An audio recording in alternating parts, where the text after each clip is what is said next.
and welcome to Would I Lie to You, the show where deception always gets a good reception. On Lee Mack's team tonight, a comedian who once wrote a book of made-up facts about pandas. Well, that's the thing with panda facts, they're never black and white. It's David O'Doherty.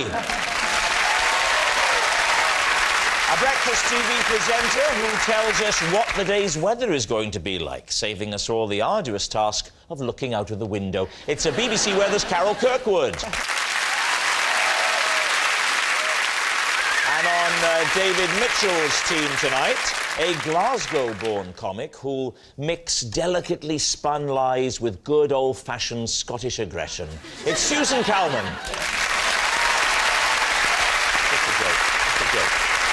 And a man who's done almost 490 Pointless shows. And if you count tonight, 491. From Pointless, Richard Osman.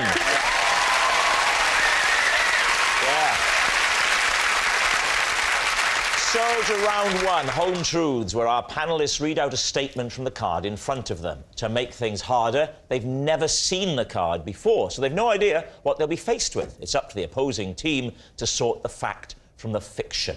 Richard is first. I have a 40% stake in a prize-winning racing pigeon. Lee. If there's one thing I know about, it's buying pigeons. So be careful with your answer.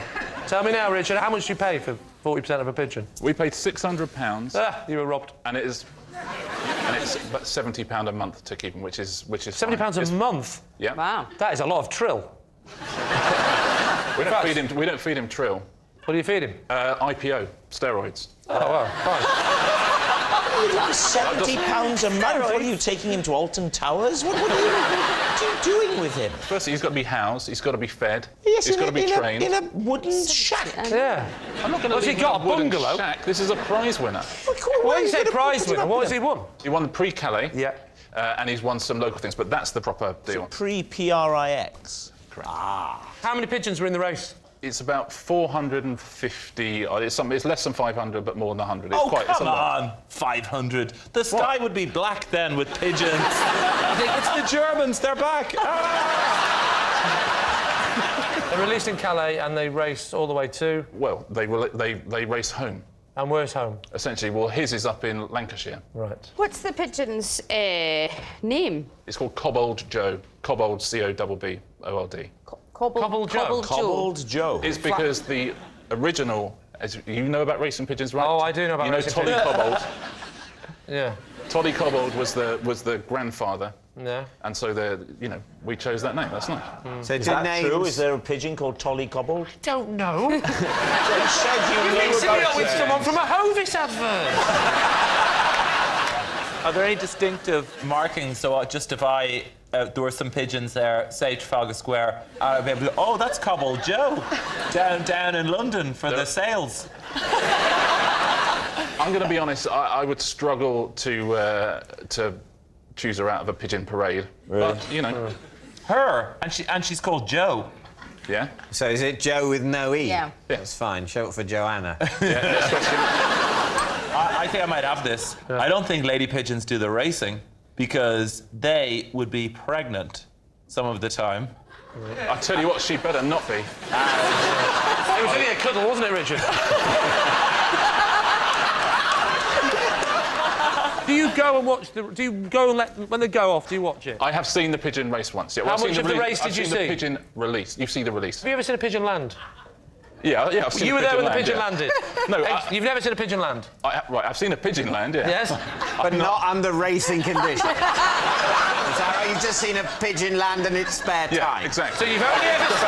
Yeah. So what you're saying is you've seen your pigeon take off, Yeah. but you haven't seen your pigeon land. I have seen my Does that mean pigeon- your pigeon's lost? I don't think when a racing pigeon lands, it's any different than a normal No, pigeon. exactly. Oh, wrong. They don't get ticked like Skids that. right to the shed and go, whoa! I was going fast! No, it doesn't. It raises its wings as it breasts the tape. That's what it does. So, it's time to decide, Lee. What are you going to say? I think it's Do you true. think it's true? I think, yeah, OK, not true. Let's say lie. I get confused if you say not true. It is a lie! You think it's a lie? Richard, the pigeons, the racing, Cobbled It Joe. is, I'm Truth or afraid. lie? A lie.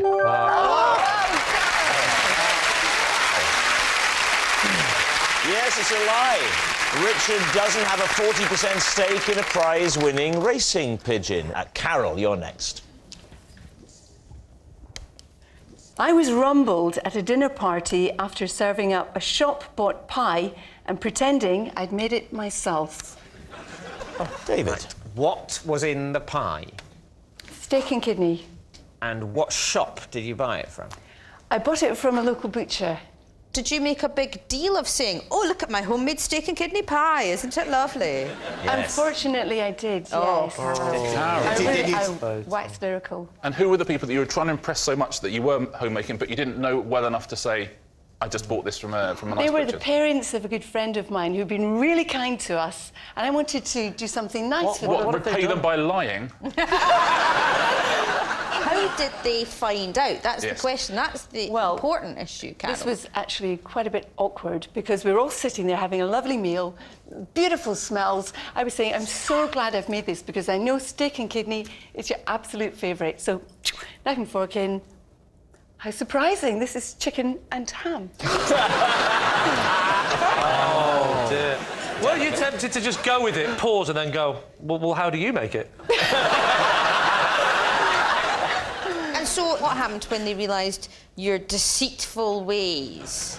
Well, I had to really lie some more. And I had to think, I really thought you were going to say come clean. Nice and more. Say, I'm afraid, do you know one of the first signs of Alzheimer's is thinking you're having chicken when in fact it's steak and kidney. It's a terrible thing. It means you've basically only got hours of consciousness left. So what did you say, Carol? well, I said, because they had thought that I'd cooked these, I said, well, I made a big batch of pies at the weekend, and I made some chicken and ham, and I made some steak and kidney, and I that's good. froze them all. That's good. Took out the wrong That's ones. very good, actually. That's very good. Slipped off her tongue. Oh, my God. We have nothing to fear from climate change. You'll just tell us what we want to hear. It's all fine. Yeah. If you feel like you're drowning, in fact, it's a lovely sunny day. So, David, what are you going to think here? Well, I think it's genuinely, as it's hard to believe Carol would ever lie, but she's lying one way or another. So is she lying Yeah. today, or did she lie a long time ago? I prefer to think that she lied a long time ago. Yeah. In which case, she's telling the truth now. Although, actually, her lie now would, to be fair, be mitigated by the fact that that is the point of this game.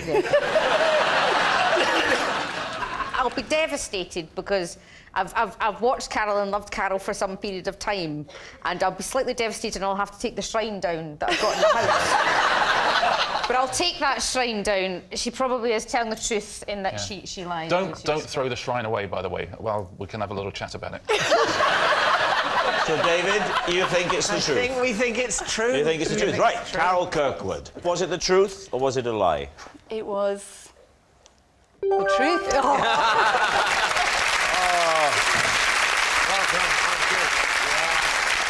Yes, it's true.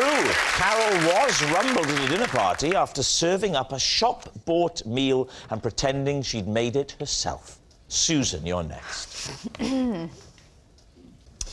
The day before I need to make a journey, I often make the journey so that when it comes to making the actual journey, I'll know what the journey involves. Wow. Anna, just how far have you gone on these journeys? Probably driven an hour From Scotland? from where I live. If it's possible for me to do it like that, I mean, Yes. I'm not. It's strange. It's got to be possible. It's not like if I'm going to New York, I'll go the day before and come back. This is journeys that I can make, I would say, in about an hour's drive radius. Always of my house. driving? You wouldn't do it on the train? Oh, no, I would do it on the train. I've done it on the bus as well. I've taken the bus to make sure where the bus route goes and the bus stop What, you is. don't trust that the driver knows? You know, it's me. I need to know where I'm going so I can... You don't on a bus. He will just do it. You just sit back and relax. No, but I think Susan's saying that there are certain things you have to do yourself, even when you travel by bus, like get on the bus, get off the bus. At the right point. And, At the right also, bit. get on the right bus. Yes, There's that's more than one Sorry, bus. you- I don't want to sound totally working class. Tell us, Susan, if you would, the last time that you did this. It was probably about 2 weeks ago. Right. I had to go to a meeting somewhere I'd not been before. Right. Where? And A self-help group or a meeting?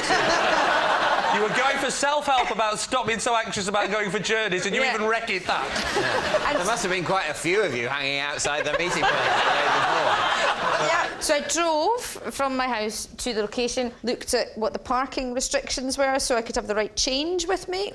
So I was completely relaxed the next day. If you know for a fact that you're going to do this, you're going to go the day before. Yeah. Do you not, the day before that, think, tomorrow I've got to do that thing where I go the day before somewhere and then do it that day? Susan, this now makes sense, because didn't I see you yesterday? Just sniffing around outside the studios. Yeah.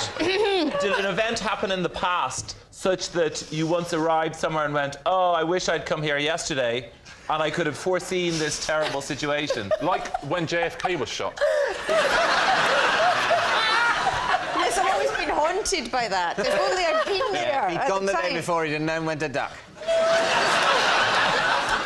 It's very rude to be late for things. Is that I'm at the base paranoid of about this? I'm paranoid about That's the people root of it. thinking I'm rude or in any way, Yeah. you know, deceitful, like Carol. So, What are you thinking then? It does sound plausible. When you die, you'll have only lived a third of your life. Yeah. The other 2/3 was a recce. yeah. I just don't think it fits. Yeah, I think she lives life by the horns, or whatever that is. Right. Lie? Truth. I would say the truth. You think it's the truth? I don't know. I'm practicing. I'm going through what I'm going to say in a minute. That wasn't my answer. Okay. So what are you going to say? It's the truth. It's the truth. Susan, truth or lie? It is the truth.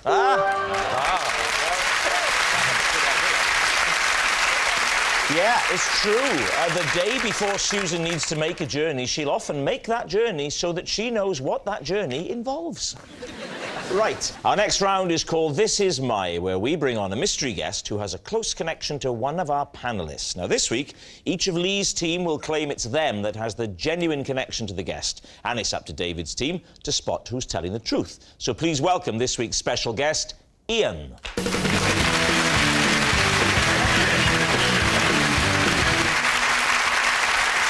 So, Carol, what is Ian to you? Well, this is Ian, and to frighten a teacher, we once hid a ram inside a classroom cupboard.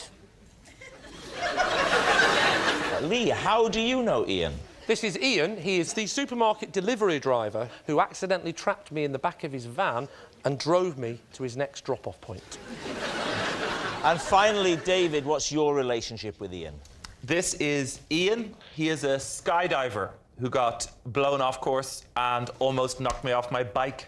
Right, there we have it. Carol's sheep prankster, Lee's accidental abductor, or David's diverted skydiver. David Mitchell and team, where are you going to begin? Right, well, Carol, let's start with the ram in the cupboard. Oh, the old Dave Mitchell Chatham line.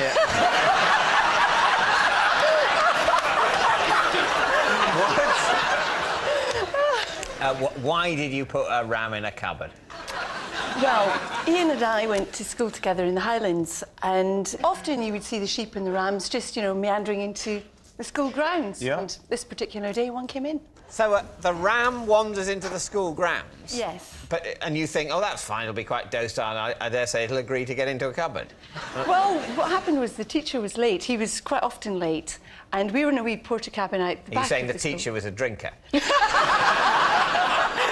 No. Okay. But anyway, he was late, so we thought it'd be quite funny, because he was late, just to put this ram in his cupboard so that when he came in, the ram would be mad and come rampaging out. Does Ian look like the kind of man that would grab a ram and drag it into a cupboard? Yeah, he does. For a laugh. Does he looks Yeah, like he a really kind of a does. devil? And I think Carol, being attractive and beautiful, would have done that whole. Oh, let's just put a ram in the cupboard. And Ian would be like, "Oh, I'll show you how to put a ram in the cupboard." So when the teacher eventually arrived, how long was it before he went to his cupboard for a little look at his possessions? And what happened? It would have been about 10 minutes. 10 minutes. And, of course, we were all sniggering in the Sniggering. class.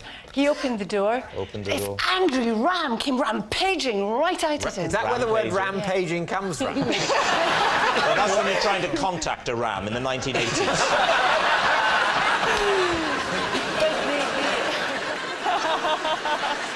Who would you like to quiz next?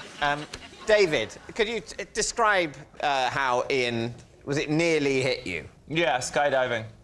I mean, this goes back to '92, and my family have always been involved in the Scouts of Ireland, and so the big jamboree was in Wicklow, which is just outside of Dublin, and I was on a tandem bicycle with my aunt, who's one of the heads of Scouting Ireland, and we were heading towards the jamboree, and they were launching a comic book character to remind kids not to start fires in forests.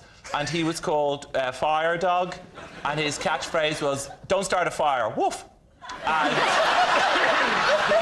for the launch, they decided in the jamboree they were going to parachute Fire Dog into the middle of the jamboree, and we were on the tandem heading towards it with our little Scouty ties on. Can I just check? Fire Dog, and he says, "Don't start a fire, woof." Is it "Don't start a fire, woof," or "Don't start a fire, woof"? Which one is it? I want to know. I'm trying to genuinely want to which is the campaign. It's quite easy. This is actually quite easily solved immediately with a demonstration, because my understanding of skydivers is they have a really good core muscle. So essentially, if we do that bit from Dirty Dancing, where You lift actually me didn't up- get any taller when you stood up. That was the oddest thing I've ever seen. I've never seen anyone stand up and remain the same height. Yeah. That was shocking. If I just run towards you like and you just lift me up like the end, then you'll be a skydiver. And if you don't do it, I'll be really hurt and you're dead. So. Likewise, in a minute, I'm going to ask you to shut me in the back of a van. I was just going to say. So what are you planning to do? I'm seeing whether or not he looks frightened by the prospect of me running towards him, and he's got to lift me He up. does look a bit frightened, yeah. Also, Rob also looks frightened. What if the end of my story is that, and then he whacked against a wall, his legs shot off, and he had to have legs made of glass? Is that the end of your story? No, we're back to plan A. Run at it. How far away from the jamboree were you at the point of impact? Well- Sorry, near impact. He had just missed the landing area by a few fathoms. And Sorry, it was an aqua jamboree. we swerved, we avoided him. He went into a hedge and we pulled him out. I was 14 or 15 at the time. And my aunt and Ian got talking. And that is why it's nice to have my Uncle Ian on the show. Oh, that is That's that was a hell of a landing. that is a bombshell. Your aunt met her husband when he nearly hit her dressed as a dog. Right, what about Lee? So, Lee, how did you accidentally get shut in his van? What happened? As you will know, that when the man who comes from the supermarket delivers your food, he delivers them in like a plastic box. Yeah? So he leaves the box and he goes into the kitchen and he drops off the food. And what I decided to do is that I'll help, right? He brings the last box. I said, "Is that it?" He said, "Yes, this is your last lot." Puts the thing, gets the bags, goes into the kitchen. Mr. Nice here picks the nice plastic things up and takes them to his van. Oh, God. So I go into the... It's so gross. It's like, this is like the start. This is like the start of an episode of Casualty, isn't it? So I go in, and as I put them in, I look to my left, and something catches my attention. A lamppost. No. And it's snowing. No, no. And there's a fawn. No, no. A little thing catches my eyes. Believe it or not, Someone it has was locked a ram in the back of the van. It was, believe it or not, the thing that caught my eye. don't believe it, was, by the way. Was a slightly ripped box of Cocoa Pops. And I thought, just for a minute, I thought, as Ian just had a little bit of a, like I would do, I'll have a little snack en route. So I just walk over to it. Now, as I walk over to it, it's only a couple of steps, I'm now hidden behind a box Oh, you are kidding of me. food. That's You know, the just- box of food that that's haven't yet been delivered. And at that moment, I hear the noise of the doors shutting and the little handle turning. So why didn't you call out? I did. What, and he didn't hear you? No. What, over the noise of a van engine? No, It's not very just the loud. van, the noise of Howard Jones on Magic FM. It was blasting. Why did you- try? Yeah, I'm going, help, help! Why and didn't he's you going, bang "What on the is panel?" wrong?" Anyway.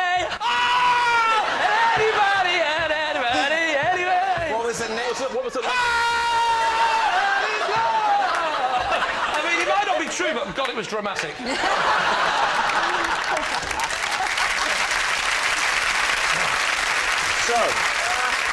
So we do need an answer. Is Ian Carol's sheep prankster, Lee's accidental abductor, or David's diverted skydiver? The key thing is I don't want to be fooled by David O'Doherty. That's the key. Look at him. Look at that. Do you remember, you know, in the brownies, you had the brownie promise and all of that. So do you remember anything from your scouting days, your promise or anything? It's different in Ireland. The Scouts don't have anything that you would possibly remember.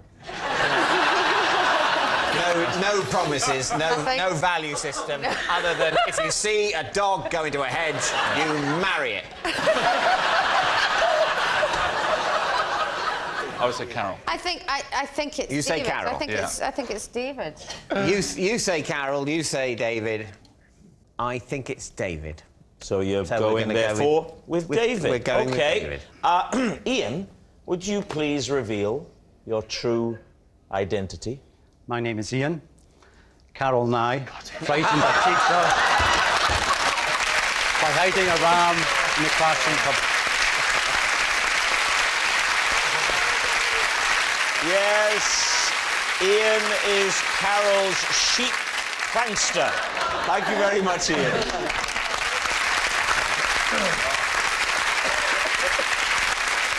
Which brings us to our final round, Quickfire Lies, in which our panellists lie not only through their teeth, but against the clock. We will start with... It is David. I once sent out 30 professional photographs of myself to try and get an agent. I got just one reply advising me to destroy all copies of the photographs. David, what pose exactly were you doing in the glossy print? I mean, I thought a normal, dignified, at the same time hilarious and talented one. Show me. Yeah, can you do it? No, I think what it was... Do it. I think maybe in the picture, my mouth looked a bit wrong. You know, maybe it was a bit sort of... Can I ask why you thought... Or maybe... But you didn't bother to change it wasn't like... And when was this? What period are we talking about? It was in the 18th century. In the mid-late 1990s. What kind of places were you sending them to? Or did you just leave them in phone boxes around London? How were you dressed in the photograph? Was it a casual or was it a smarter look that you went for? I'm guessing I think smarter. it's just in case he was wearing a leisure suit. Maybe it was the late 90s. You What's know, a leisure suit? Um, Is that a sort of zip-up thing that you can relieve yourself in? yes. It's exactly. It's what they'll be wearing in the future. It's just so convenient. Just get in and whatever happens, it's fine. Did this dent your confidence, David? Yes. You didn't think I'll just get some more done, but this time without the stovepipe hat and the cravat? I don't think I immediately got some more done. I mean, I have subsequently had other photos. You got your taken. confidence back? Yeah. So, what do you think? Do you think that could be the truth? I think it's true. Yes. You do? Yeah. I think it's true. True. True, I think it's true. David, truth or lie? It is true. True. It's true. David did once send out 30 professional photographs, but was advised by an agent to destroy all copies. Next. It's David O'Doherty. Possession. There's a box under the desk. Just pop the box on the desk, and then there's a card inside it. Before you take out the possession, just read the card, please. This is one of the pairs of leg warmers for birds that I have made. I would have brought more, but birds are using them. Could you show us these leg warmers?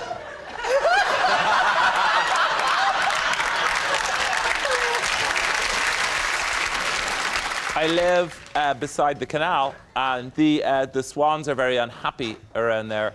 The swans? You've tried to put a leg warmer on a swan? He hasn't tried to, he succeeded. How the hell do you... A swan? feed it over the webbing, and he doesn't get crushed. It's got a great big beak on us. Everyone knows about this, but if you befriend the swan, the first thing you befriend the swan when the wings go up like that, and then generally the next thing they go like that, as in make me leg warmers. That's it. They for swans? David, they would break your arm if you went near them. Famously. Famously. That's what they do. They break your arm and then the Queen eats them. Yes. How do you get them over their feet? If you put your hand like that and then try and get it over there. It's like O.J. Simpson. Stick it on there. That's a swan. That's a swan foot. That's a swan. With the swan, it's all about authority. So watch this. No, they're web. They're That's web. no good. Yeah. That's going to hurt the swan. You've just ripped through its webbing. You know when you said swan at the beginning? Yeah. Did you mean sparrow?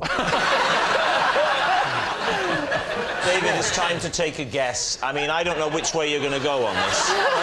Maybe a swan could be able to slip that over its foot, and maybe a swan would derive tremendous warmth from this incredibly thin and flimsy and short piece of material going an inconsiderable distance up its really rather long leg. I think it's true. Don't say that!